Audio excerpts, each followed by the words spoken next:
ಗುರುವಿನ ಮಹತ್ವವನ್ನ ಹೇಳುವಂಥ ಈ ಶ್ಲೋಕವನ್ನು ನೋಡಿ. ನಾ ಗುರೋರ್ ಅಧಿಕಂ ತತ್ವಂ. ಗುರುವಿಗಿಂತ ಅಧಿಕವಾದಂಥ ದೊಡ್ಡದಾದಂಥ ತತ್ವ ಯಾವುದೂ ಇಲ್ಲ. ನಾ ಗುರೋರ್ ಅಧಿಕಂ ತಪಂ. ಗುರುವನ್ನ ಮೀರಿದಂಥ ಯಾವ ತಪಸ್ಸು ಇಲ್ಲ. ನಾ ಗುರೋರ್ ಅಧಿಕಂ ತತ್ವಂ ನಾ ಗುರೋರ್ ಅಧಿಕಂ ತಪಃ ತತ್ವಂ ಜ್ಞಾನಾತ್ ಪರಂ ನಾಸ್ತಿ. ಯಾವ ತತ್ವ, ಯಾವುದೇ ತತ್ವಜ್ಞಾನ ಅಥವಾ ಯಾವುದೇ ಜ್ಞಾನ ಗುರುವನ್ನ ಬಿಟ್ಟು ಗುರುವನ್ನ ಮೀರಿದಂಥದ್ದು ಯಾವುದೂ ಇಲ್ಲ.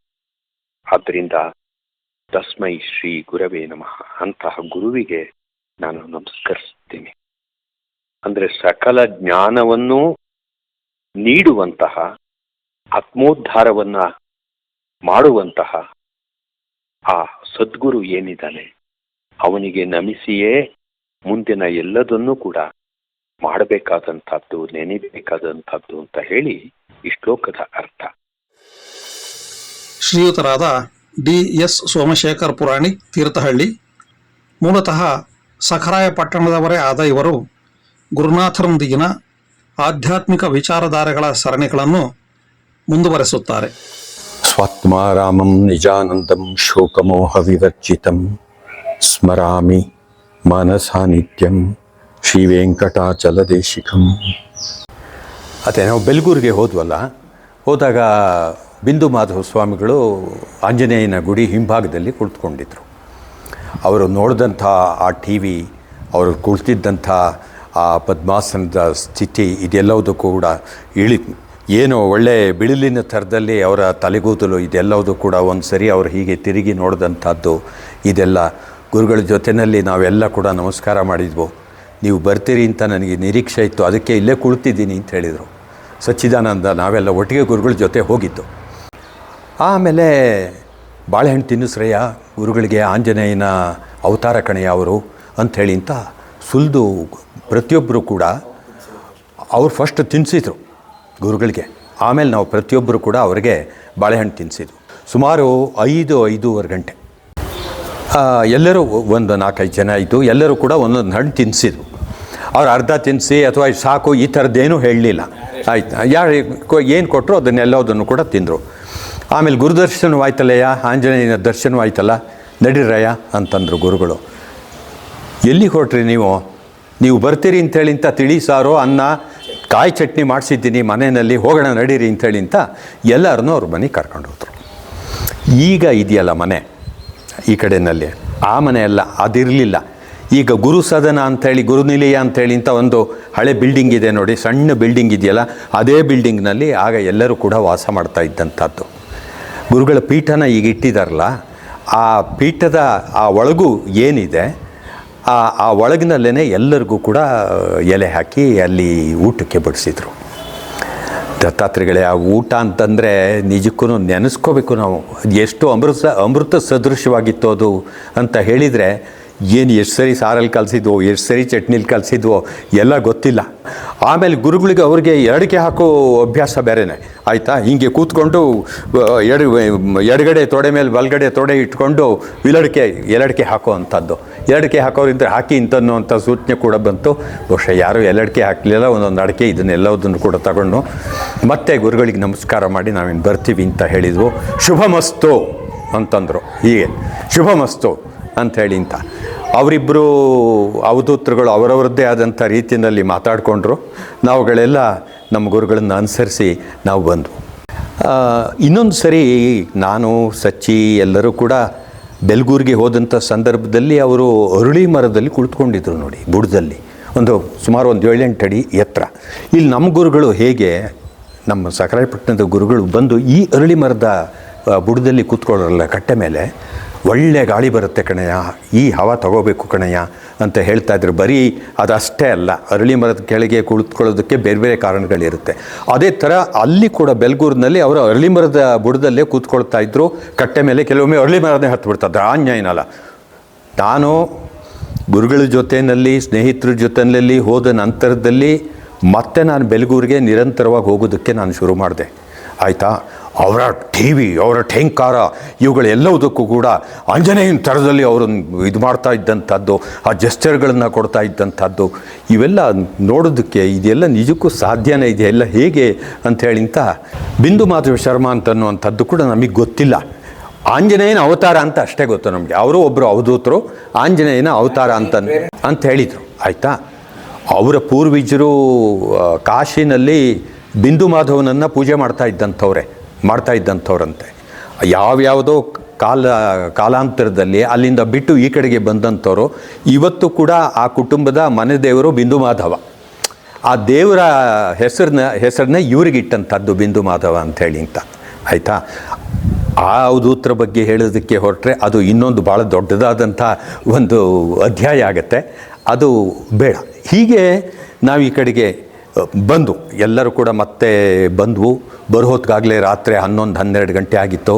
ಏನಪ್ಪ ಸಚ್ಚಿ, ನಿಮ್ಮ ಮನೇಲಿ ಅಮ್ಮ ಕಾಯ್ತಾ ಇರ್ತಾರೋ ಹೇಗೆ ಅಂಥೇಳಿ ಇಂಥ ಸಚ್ಚಿಗೆ ಹೇಳಿದರು. ಇಲ್ಲ, ಏನಿಲ್ಲ ಗುರುಗಳೇ, ನಿಮ್ಮ ಜೊತೆ ಹೋಗಿದ್ದೀನಿ ಅಂತಂದರೆ ಅಮ್ಮ ಏನು ಯೋಚನೆ ಮಾಡೋದಿಲ್ಲ ಅಂತ ಹೇಳಿದರು. ಆಮೇಲೆ ಆಯಿತು ಕಣ್ರಯ್ಯ, ಬೆಳಿಗ್ಗೆ ಸಿಕ್ಕಣ ಕಣಯ್ಯ ಅಂತ ಹೇಳಿದರು. ಗುರುಗಳು ಎಷ್ಟು ಆತ್ಮೀಯತೆಯನ್ನು ತೋರಿಸೋರು ಅಂತ ಹೇಳಿದರೆ, ಬೆಳಿಗ್ಗೆ ಒಂದು ನಿರ್ದಿಷ್ಟವಾದಂಥ ಟೈಮ್ನಲ್ಲಿ ಅವ್ರ ಮನೆಗೆ ನಾನು ಹೋಗ್ತಾಯಿದ್ದೆ, ಸಚಿನ್ ಕೂಡ ಬರ್ತಾ ಇದ್ದಂಥದ್ದು. ನಾವು ಹೋಗೋದು ತಡ ಮಾಡಿಬಿಟ್ರೆ ನಮ್ಮ ಮನೆಗೆ ಹುಡ್ಕೊಂಬಂದ್ಬಿಡೋರು. ಏನು ಮಾಡ್ತಾಯಿದ್ದಾರೆ ಗುರುಗಳು ಅಂಥೇಳಿ. ಅಯ್ಯೋ ರಾಮ, ಅದು ಆ ಆತ್ಮೀಯತೆ ಇದೆಯಲ್ಲ, ಅದನ್ನು ಬಾಯಿನಲ್ಲಿ ಹೇಳೋಕ್ಕೇ ಸಾಧ್ಯ ಇಲ್ಲ. ಭಾಳ ಕಾಲದ ಅಪೇಕ್ಷೆನಲ್ಲಿ ಇತ್ತು ಕಣಯ್ಯ, ಇದು ಜನ್ಮಾಂತರದ ಸಂಬಂಧ ಕಣಯ್ಯ ಅಂಥೇಳಿ ಇಂಥ ಗುರುಗಳು ಹೇಳೋರು ಅಂತನ್ನಲ್ಲ, ಅದು ಅವರ ಪ್ರತಿಯೊಂದು ವರ್ತನೆಯಲ್ಲೂ ಕೂಡ ತಿಳಿತಾ ಇತ್ತು. ಪಕ್ಕದಲ್ಲಿ ಹೀಗೆ ಕೂತ್ಕೊಂಡ್ರೆ ಅವ್ರು ಏನನ್ನು ಅವ್ರ ಸೊಂಟದಲ್ಲಿ ಇಟ್ಕೊಂಡಿರ್ತಾಯಿದ್ರು ಅಥವಾ ಯಾರೇ ಏನು ತಂದುಕೊಡ್ತಾಯಿದ್ರು, ಒಳಗಡೆದು ಏನೇ ಇರ್ತಾಯಿತ್ತು ಅದನ್ನು ತೆಗೆದು ಮೊದಲು ಅವ್ರು ತಿನ್ನಿಸೋರು. ತಿನ್ನಯ್ಯ ಅಂಥೇಳಿಂತ ಆ ತಿನ್ನಿಸುವಂಥ ಆ ಕ್ರಿಯೆಯಲ್ಲಿ ಇದ್ದ ಆ ಆತ್ಮೀಯತೆ ಇದೆಯಲ್ಲ, ನಿಮಗೆ ಮತ್ತಿನ್ನೇನು ಬೇಡ ಅಂತ ಅನ್ಸೋದು. ಮಾತು ಅಂತರಂಗನ ಪ್ರವೇಶ ಮಾಡ್ತಾ ಇದ್ದಂಥದ್ದು, ಅವರು ತಿನ್ನಿಸ್ತಾ ಇದ್ದಂಥದ್ದು ಎಷ್ಟು ಮಧುರವಾಗಿತ್ತು ಅಂತ ಹೇಳಿದರೆ, ದೇಹ ಮನಸ್ಸು ಎರಡೂ ಕೂಡ ತಣಿದು ಹೋಗ್ತಾ ಇತ್ತು. ಆಯಿತಾ, 8 ದಿನದಿಂದ ನಿನಗಾಗಿ ಇಟ್ಕೊಂಡಿದ್ದೀನಿ ಕಣೆ, ಇದನ್ನು ಅವತ್ತಿನಿಂದ ಇಟ್ಕೊಂಡಿದ್ದೀನಿ ಕಣೆ, ಎಲ್ಲಿ ಹೋಗ್ಬಿಟ್ಟಿದ್ಯಾ ನೀನು ಅಂಥೇಳಿಂತ ಬಾರೇ ಇಲ್ಲಿ ಅಂಥೇಳಿಂತ ಕೊಡೋರು. ನೋಡಿ, ನಾವು ಇವಾಗ ದೇವಸ್ಥಾನದಲ್ಲಿ ಆಂಜನೇಯನ ಸನ್ನಿಧಿನಲ್ಲಿ ಮಂತ್ರಾಕ್ಷತೆಯನ್ನು ಕೊಟ್ಟರಲ್ಲ, ಅರ್ಚಕರು ಕೊಟ್ಟರಲ್ಲ, ಗುರುಗಳಿಂದ ಮೊದಲು ನಾವು ಕಲ್ತಿದ್ದೇನು ಅಂತ ಹೇಳಿದರೆ, ಇದು ಫಲಮಂತ್ರಾಕ್ಷತೆ ಅಂತ ಹೇಳಿದರೆ ಗುರುಗಳು ಆಶೀರ್ವಾದ ಮಾಡಿ ಕೊಟ್ಟಿರ್ತಕ್ಕಂಥದ್ದು. ತಲೆ ಮೇಲೆ ಹಾಕ್ಕೊಳ್ಳೋದು ಕಲ್ಲ ಕಣಯ್ಯ, ತಲೆ ಮೇಲೆ ಹಾಕ್ಕೊಂಡಂಥದ್ದು ನೆಲಕ್ಕೆ ಬೀಳುತ್ತೆ, ಕಾಲಿನಲ್ಲಿ ತುಳಿತೀವಿ. ಮಂತ್ರಾಕ್ಷತೆನ ಕಾಲಿನಲ್ಲಿ ತುಳಿಬಾರ್ದು ಕಣಯ್ಯ, ಗುರುಗಳು ಕೊಟ್ಟಂಥದ್ದನ್ನು. ಅದು ನಮ್ಮ ದೇಹಕ್ಕೆ ಸೇರಬೇಕು ಕಣಯ್ಯ ಅಂಥೇಳಿಂತ, ಅದನ್ನು ತಿನ್ನಬೇಕು ಕಣಯ್ಯ ಅಂಥೇಳಿಂತ, ಎಲ್ಲ ಬಾಯಿಗೆ ಹಾಕ್ಕೊಳ್ಳಿ ಅಂಥೇಳಿಂತ ಮಂತ್ರಾಕ್ಷತೆನ ತಿನ್ನಿಸ್ತಾರೆ. 2 ಕಾಳು ಬಾಯಿಗೆ ಹಾಕ್ಕೊಳ್ಳಿ ಅಂತ. ಇವರು ನೆನ್ನೆ ಶೃಂಗೇರಿಗೆ ಹೋಗಿದ್ರು ಕಣಯ್ಯ, ಗುರುಗಳ ಫಲಮಂತ್ರಾಕ್ಷತೆನ ತಂದಿದ್ದಾರೆ, ತೊಗೊಳ್ರಯ್ಯ ಅಂಥೇಳಿಂತ. ಆಯಿತಾ, ನೀವು ಪ್ರಸಾದ ಅಂತನ್ನುವಂಥದ್ದನ್ನು ಒಂದು ಕಣವಾಗಿ ಸ್ವೀಕರಿಸಿದರೂ ಸಾಕು, ಅದನ್ನು ಮಣ ತಿನ್ನಬೇಕಾಗಿಲ್ಲ. ಆ ಅಂಶ ದೇಹಕ್ಕೆ ಸೇರಬೇಕು, ಆ ಅಂಶ ಮನಸ್ಸನ್ನು ಪ್ರಫುಲ್ಲಗೊಳಿಸಬೇಕು, ಅದು ನಮಗೆ ಸಂಸ್ಕಾರನ ಕೊಡಬೇಕು. ಇದು ಭಾಳ ಮುಖ್ಯವಾದಂಥ ಸಂಗತಿ. ಈ ಥರ ಎಷ್ಟೆಷ್ಟು ಇದೆ ಅಂತಂದರೆ ಗುರುಗಳ ಸನ್ನಿಧಿನಲ್ಲಿ ನಡೆದಂಥದ್ದು. ಒಂದಿನ ಜಗಲಿ ಮೇಲೆ ಕೂತ್ಕೊಂಡಿದ್ದು, ಅವ್ರ ಮನೆ ಜಗಲಿ ಮೇಲೆ. ಆಯಿತಾ, ಏನೋ ಗುರುಗಳು ಏನನ್ನೋ ಹೇಳ್ತಾಯಿದ್ರು. ಇದೆಲ್ಲ ಸುಮಾರು ಒಂದು 20-30 ಮೀಟ್ರ್ ದೂರದಲ್ಲಿ ಒಬ್ಬರು ಸಾಬ್ರು ಹೆಂಗಸು ಬಂದರು. ಇನ್ನೇನು ಅವ್ರು ಇನ್ನೂ ಹತ್ರ ಬಂದೇ ಇಲ್ಲ. ಏನಮ್ಮ ಮಗಳಿಗೆ ಯಾವಾಗ ಮದುವೆ ಅಂತೇಳಿ ಅಂತ ಕೇಳೋದಕ್ಕೆ ಬಂದಿದೆಯಲ್ವಾ, ಇನ್ನೊಂದು ತಿಂಗಳೊಳಗೆ ಮಗಳಿಗೆ ಮದುವೆ ಮಾಡಿ ಮಗಳನ್ನು ಇನ್ನೂ ಕರ್ಕೊಂಬರ್ತೀಯ ಹೋಗು ಅಂತಂದು. ಮಾತಾಡೋಕ್ಕೂ ಅವಕಾಶ ಇಲ್ಲ, ಅವರು ಇಲ್ಲಿಗೆ ಬರೋದಕ್ಕೂ ಇಲ್ಲ. 1 ತಿಂಗಳಲ್ಲಿ ಎಳೆಯನ್ನು ಮಗಳನ್ನು ಕರ್ಕೊಂಬರ್ತೀವಿ ಹೋಗು ಅಂತೇಳಿ ಕರ್ಕೊಂಬಂದ್ರು. 1 ತಿಂಗಳಲ್ಲಿ ಅವರು ಎಂತೆಂಥ ಅದ್ಭುತಗಳು ಅಂತ ಹೇಳಿದರೆ, ಗುರುಗಳೇ ಹೇಳಿದಂಥ ಒಂದು ಘಟನೆ.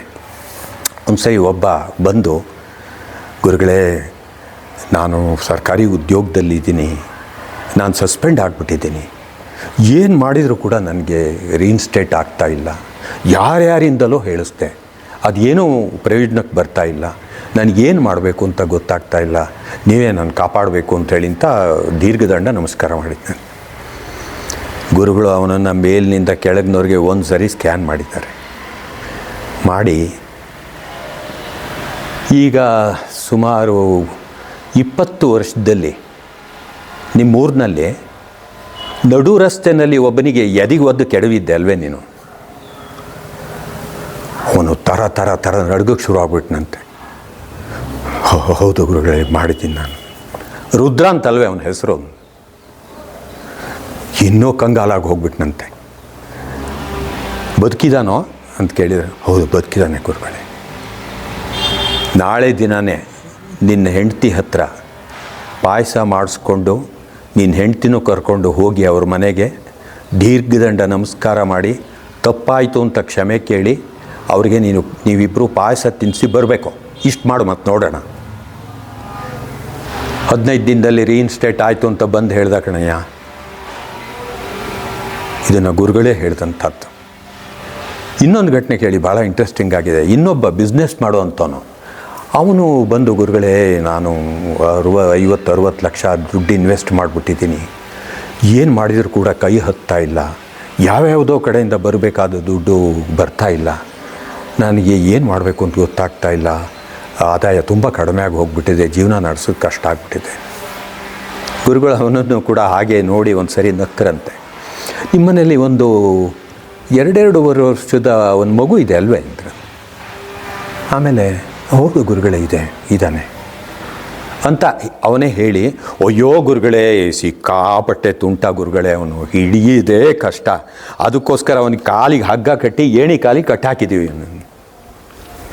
ಓಹೋ ಕರೆಕ್ಟು, ಏಣಿ ಕಾಲಿಗೆ ಕಟ್ಟಾಕ್ಬಿಟ್ಟಿದ್ದೀರಿ ಅಲ್ವಾ ಅಂತಂದು, ನೀನು ಇಷ್ಟು ಎತ್ತರಕ್ಕೆ ಇಷ್ಟು ಗಾತ್ರಕ್ಕಿದೆಯಲ್ಲ, ನಿಮ್ಮ ಅಮ್ಮನ ಹೊಟ್ಟೆಯಿಂದ ನೀನು ಹೀಗೆ ಬಂದ್ಯಾ ಅಂಥೇಳಿ ಬೆಚ್ಚಾಗ ಅವನು. ಅಲ್ಲ ಕಣಯ್ಯ, ಮಕ್ಕಳು ಚೇಷ್ಟೆ ಮಾಡದೆ ನೀನು ಮಾಡೋಕ್ಕಾಗ್ತೇನೆ ಮಕ್ಕಳು ಮಾಡ್ದಂಗೆ. ಆ ಮಗುಗೆ ಕಟ್ಟಿ ಹಾಕಿರೋದ್ರಿಂದ ಎಷ್ಟು ಹಿಂಸೆ ಆಗ್ತಾಯಿದೆ ಅಂತನ್ನುವಂಥದ್ದು ನಿಮ್ಗೆ ಅರ್ಥ ಆಗಿದ್ದೇನೆಯ? ಆ ಮಗು ನಿಟ್ಟುಸಿರು ಬಿಡ್ತಾ ಇರುವಂಥದ್ದು ನಿನ್ನ ಎಲ್ಲ ವ್ಯವಹಾರಗಳನ್ನು ಹಾಳು ಮಾಡಿದೆ ಕಣಯ್ಯ. ಮೊದಲು ಹೋಗಿ ಬಿಚ್ಚಯ್ಯ ಆ ಮಗುನ, ಇನ್ಯಾವತ್ತೂ ಕಟ್ಟಬೇಡ ಕಣಯ್ಯ. ಈ ಪ್ರಪಂಚದಲ್ಲಿ ಇರುವಂಥ ಪ್ರತಿಯೊಂದು ಜೀವಿಯೂ ಕೂಡ ಸ್ವತಂತ್ರವಾಗಿರೋದಕ್ಕೆ ಇಷ್ಟಪಡುತ್ತೆ ಕಣಯ್ಯ. ಎಲ್ಲದಕ್ಕೂ ಸ್ವತಂತ್ರ ಬೇಕು ಕಣಯ್ಯ. ತಂದೆ ತಾಯಿಗಳು ಅದನ್ನು ನೋಡಿ ಆನಂದ ಪಡಬೇಕು ಕಣಯ್ಯ. ಮಕ್ಕಳ ಚೇಷ್ಟೆನ ಇದನ್ನೆಲ್ಲದನ್ನು ಕೂಡ ಮಕ್ಕಳಾಗಿ ಅವರು ಅದನ್ನು ಏನು ಮಾಡ್ತಾರೆ ಅದು ಅವ್ರಿಗೆ ನಮಗೆ ವಾಪಸ್ ಕೊಟ್ಟಂಥದ್ದು ಪ್ರತಿಯೊಂದನ್ನು ಕೂಡ. ಇನ್ನು ದೊಡ್ಡವರಾದ್ಮೇಲೆ ಏನು ನಿರೀಕ್ಷೆ ಮಾಡೋ ಹಾಗಿಲ್ಲ, ಅವರವ್ರ ಜೀವನ ಅವರವ್ರಿಗೆ. ಒಂದು ತಿಂಗಳಲ್ಲಿ ಬಂದು ಎಲ್ಲ ದುಡ್ಡು ಬಂತು ಅಂತ ಹೇಳ್ದ ಕಣಯ್ಯ ಅವನು.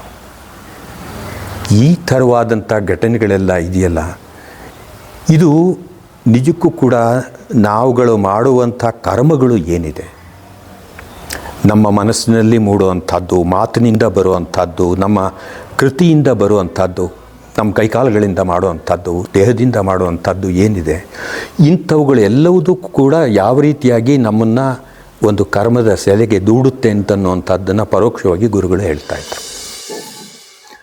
ಓಂ ಶ್ರೀ ಗುರುಭ್ಯೋ ನಮಃ. ಜೈ ಗುರುದೇವದತ್ತ. स्वात्मारामं निजानन्दं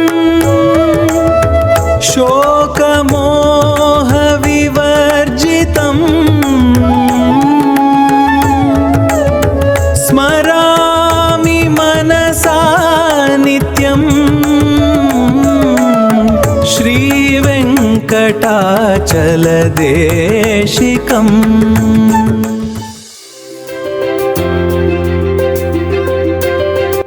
ದಯಮಾಡಿ ಲೈಕ್ ಮಾಡಿ, ಶೇರ್ ಮಾಡಿ, ಸಬ್ಸ್ಕ್ರೈಬ್ ಮಾಡಿ, ಮರೆಯದೆ ಬೆಲ್ ಬಟನ್ ಒತ್ತಿ. ಧನ್ಯವಾದಗಳು.